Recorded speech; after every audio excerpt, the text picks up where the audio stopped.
listening to Subtext Discourse, a podcast about visual art, the art world, and life in general. I'm your host, Michael Dooney, co-owner and director of Berlin-based contemporary art gallery Jarvis Dooney. In today's episode, I'll be speaking with third-generation native New Yorker Lynne Margaret Brown. I met Lynne a few years ago when she participated in my workshop promoting your photography in the art world through the BBK Berlin. We've caught up a number of times since, though typically only at exhibition openings and other related events. So it was a good chance to sit together and have a real conversation that goes beyond the usual pleasantries when meeting acquaintances at a party. Due to the length of our conversation, I've split the podcast into two parts, but without further delay, I present part one of my interview with Lynne Margaret Brown. When we first met was when you did the course with the BBK. Yeah. So was that 2 years ago now or 1 year ago? It's now, I think it's 2 years, which is crazy. Yeah.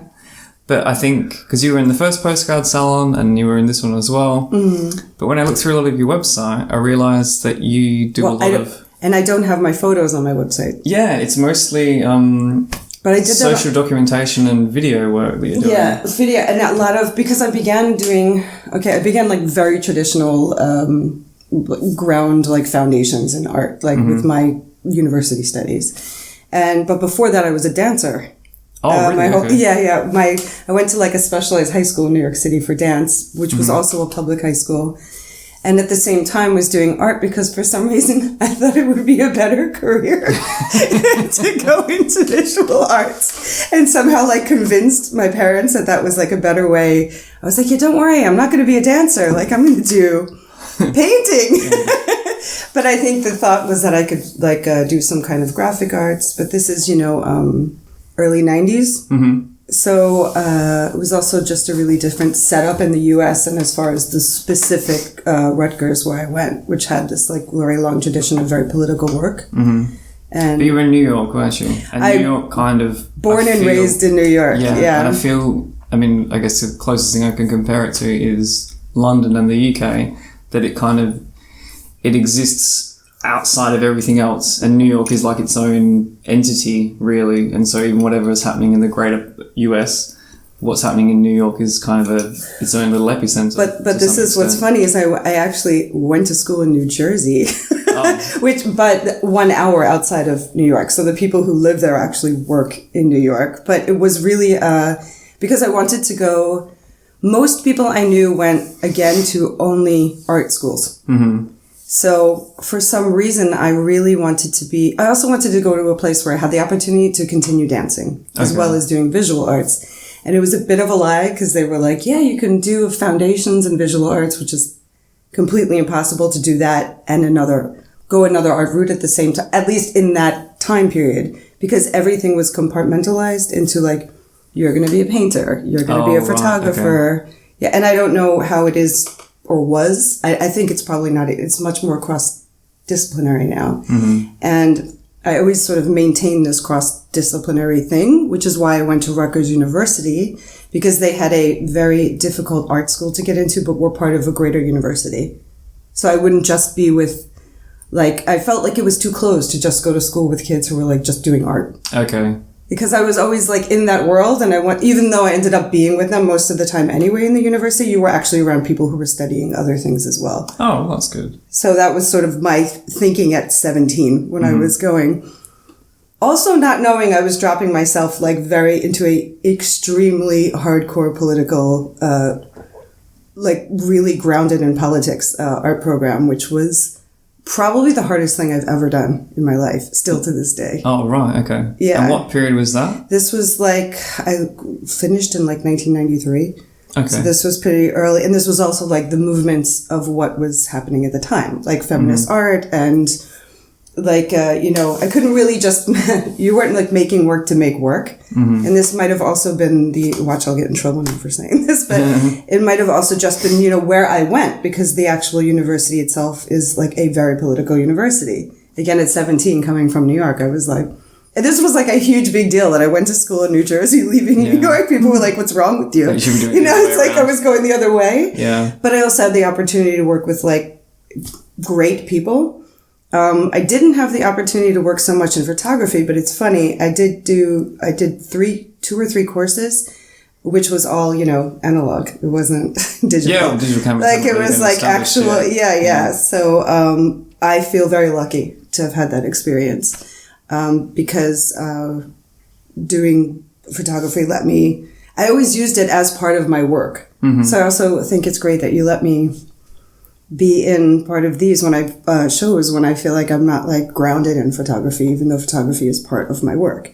Yeah. Which is also why it's not on my website, because I have a lot of questions about how to show that data and show the work that I'm doing with it being okay to show the images. You know, like it's different than making my own drawing. Yeah, but I think I've had the same experience same conversations with other artists that have had photography for them has been more documentation. Like, especially if they're coming from performance and dance, it's more been an analytical tool, same as if they're doing sculptural work or something else. And one of the other artists that I interviewed, it's kind of he was saying as well. No, it's not, but I think it's sort of it's a natural progression, really, I think. And you spend more time photographing and you think, oh, this is actually also interesting work as well, not just... It ended up becoming more interesting for me. But I always did... like, my mom had always taken photos. And people always asked me, how do you have... I was looking at, like, the sort of vintage photos that you have, and I was thinking, like, we have millions of them. And that just happened to be because my mother liked to take a lot of photos. Like, people were like, how do you have all these photos? And from, like, the 70s and the 80s. And I was like, we have boxes of them in my house. Boxes. And I think it just, so naturally, I just thought everybody was doing that. Yeah. And I was always interested in doing that. And I think because I naturally have this tendency to, I don't know if it's like a lack of self-confidence, but I think that also came from the art program that I started. And it was like, you have foundations in printmaking and drawing. Mm-hmm. You are not a photographer. So, like, that was literally, that's how they, people got angry that I was even doing dance at the time. They were like, really? Yeah, like, beginning art students, they were sort of like, you're not dedicated enough just to doing your craft of painting, and it was really like, people would be like snobby about it. Yeah. So, and how funny is that now? It's like completely the flip side. Like, people, I mean, because you do teaching as well, but now it's almost as though a lot of people seem to come out of university and they don't have a niche, or they don't have a specific focus. Right. Like it swung the pendulum swung. I just apply my art to whatever medium is calling to me, rather than saying I'm specializing in painting. Right.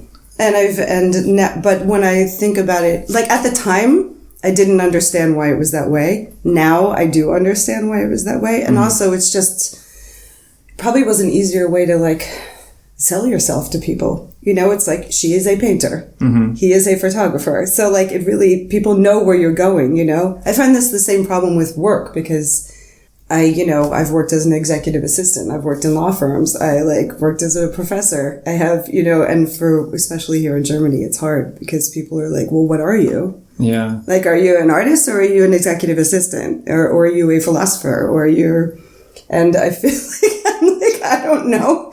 I'm just like this mix, but it's very hard to even get a normal job.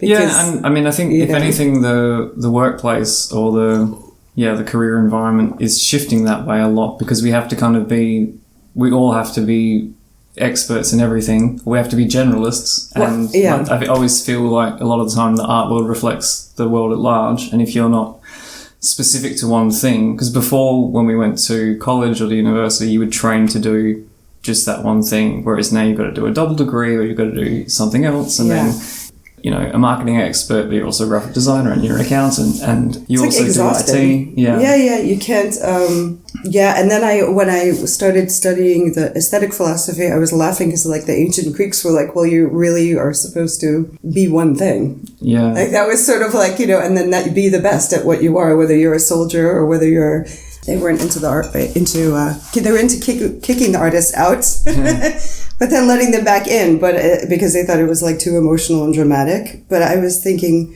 I think a lot about these things in reflection with my own life. But I always felt like, as far as bringing it back to photography, I always feel like it's the same. Like, then I was like, I want to work with the moving image, but I'm not a filmmaker. Mm-hmm. And I have friends who are big filmmakers. So that's always been a weird...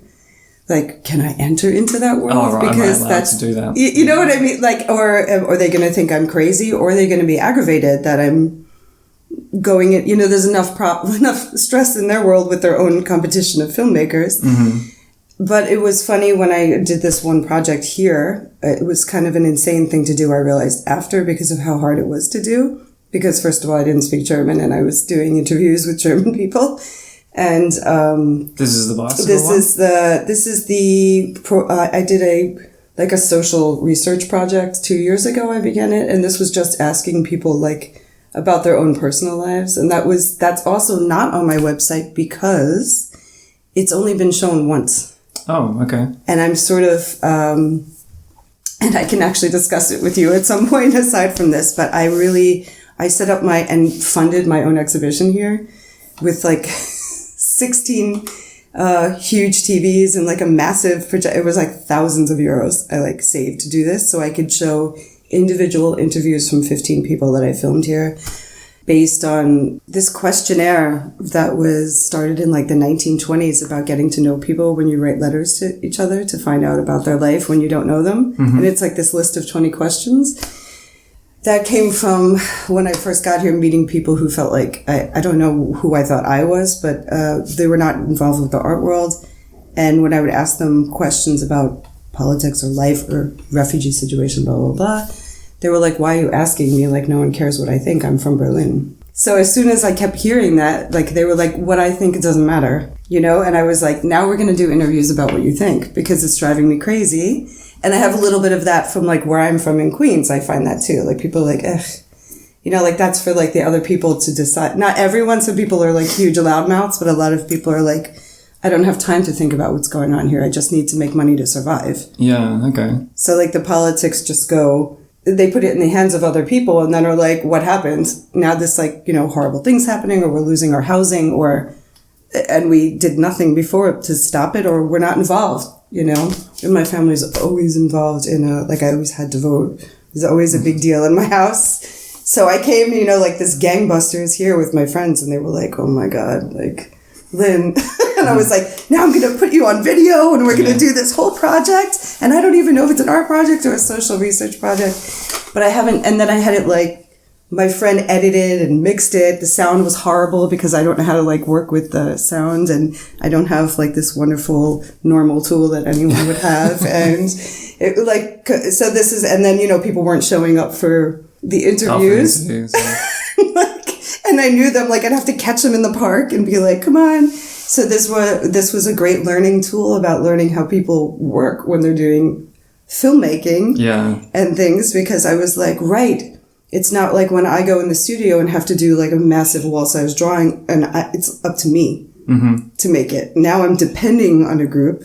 So it was a huge challenge, but I enjoyed it. But the whole like pre-production, production, post-production was totally, I have all friends who do this, but I was never in their So what drove you to do that then? Because had you done it whilst you were in the US, or it was the first time you did it when you were here? Never, because I always felt like it wasn't my... Oh, right. I mean, literally I've lived with sound designers and video designers for like major movies, and my friends have gone to like the top filmmaking schools in the US and are making feature films. So I was like, you know, like, no, but here I felt like I could do it, and it was the only way I could think of...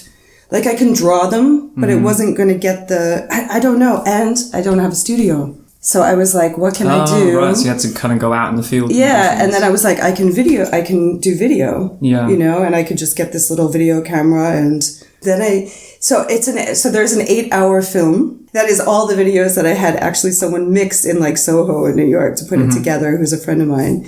And I just had that playing continuously, 8 hours at the opening. And then you could listen to each individual interview with the headsets for all the, I mean, it was insane. It was like an insane thing to do. But I was like, and at the time my father had just passed away before it. Gosh. And I think it pushed me even harder to do, like, I was like, I'm doing this. Like, this is nuts, but I just have to focus on something. I mean, all in all, it was like 2,500 euros. But for me, that's like a lot of money that I didn't have to just put towards this. But I really like had a lot of people. It was a great thing to do. And I feel like I should continue it. And I actually put only little previews online on Facebook. And I have like millions of people from Thailand watching it.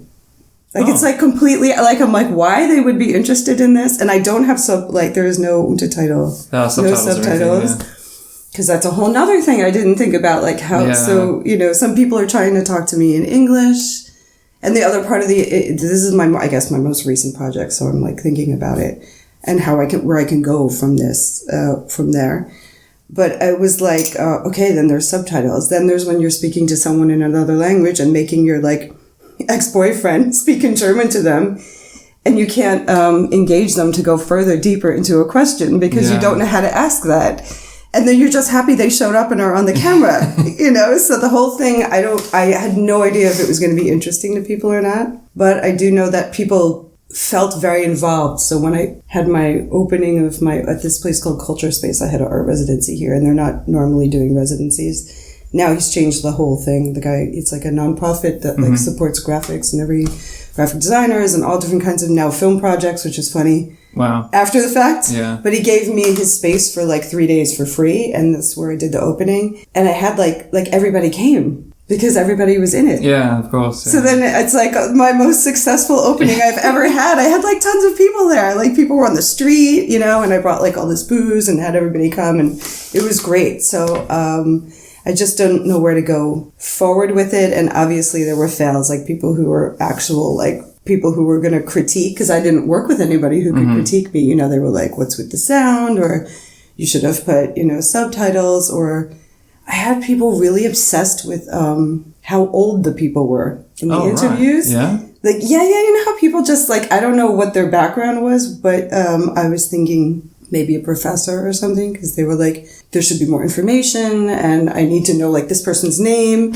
But my point of this project was not that. And also some people didn't want to give that information. I left it up to them. Like, you don't have to give your name. You don't have to give, because I wanted them to be honest about how they felt about things. Yeah. And about politics. So I was like, you can say what you want. And I think it annoyed people because it was only people from Berlin. So people who lived here who were also German were kind of like, are these people really from Berlin? And I was like, yeah, they're just not the people you normally see in an art video. Yeah. Like the guys who were actually setting up the equipment were like listening to it when they were putting it. And they were like, this sounds like me. Like you were interviewing people like us. And I was like, yeah, this whole hierarchy thing here is weird to me. I don't get it. Like how like people who are in school are supposed to only hang out with other people from university. And I was like, the whole thing is weird to me, but I live here now, so I have to accept it. And I just think at the time I was more like excited about it or something, or curious. So I was like, I need to know more about this, or like what's going on. And so going, please, back, because I'm, and I only had half a cup of coffee. When did you come to Berlin then, or what motivated it? Because you said you're third generation New York. You're kind of always living in that area. Yeah, and I still feel like even though I'm here, I'm there because I spent my first 40 years of my life in New York City. Do you still work, or you still go back? I still work for a small nonprofit there because otherwise I couldn't even be here if I didn't, because I'm really not making enough money to be here. Yeah. So, but again, I just got the visa that could let me work full time here. But still, when did I go? I think first was 2014 through NYU, because I was doing a master's in studio art, and the program was a few months out of the year. It wasn't like the normal schedule. It was through their global programming, and we did our first 2 years in Venice, and the last summer was here. And it was like, it just blew my mind when I first got here, because it also reminded me a lot of home. Yeah. Even the way it looked. So I was like, and then I met someone. Like literally that summer, and I was like, I want to stay here. So I went back to New York and stayed in contact with him, which was a huge mistake. Yeah. Like a horrible mistake.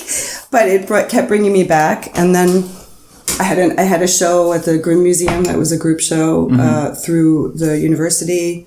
That was great. I mean, you know, it just like it was the first time I actually had the ability to show my artwork. Oh, right. Okay. Because the New York art world is like insane. Yeah. So there, it just felt more like I could get in, and I just really loved it. I don't know what it was. It was like an energy that I felt I had lost. And also when I was living in New York, like I lost my home after 14 years. Like they gave me 2 weeks to get out, pretty much from gentrification, and like the prices were going up. But like literally, like I found out and came home that day and they had ripped out my kitchen. Really? Yeah, after 14 years. But I lived in Williamsburg in the like center of like the explosion of the place. Like it was ridiculous. My address is ridiculous. It's like on TV every time they show it there. I'm like, that's where I live. Like that's my window. It's just nuts. But I moved there in 1998 into that area, and it was like my friend's grandparents' house. Yeah, okay. And they like no one wanted to live there. It was shitty, but the train was right into Manhattan, one stop, the L train. So I was there for like 14 years. Lost my place. Didn't have another place to live, had to put all my stuff in storage after 14 years having this place, and like literally lived on like another ex's friend's sofa, paying rent and living on the sofa like at my age for 3 years. And that's when I went back for the studio masters, because I really, really loved this man, Maurizio Pellegrin, who was like a mentor for me, who I'd met years before when I was at Columbia, who I saw give a lecture. And I just said to him, like, I need to work with you. I don't know, like, what you're, just his philosophy about art and life and thinking was amazing. So then he was like, I do this studio program. I'm an artist from Venice. Mm-hmm. Yeah, right. So you're like, okay, that wouldn't be bad. Yeah, okay. But he was like, NYU is really expensive and you're already in a master's program. Like, think about it. So I just like kind of gave up on that. And then when this happened with my housing and everything, I was just like, why not? Yeah, okay, makes sense. Like, I don't really live anywhere. So I was like, this sort of seemed like the time. And then that's long story, but that's how I ended up in Berlin. Oh, so, wow. Okay. Came with the school the last semester.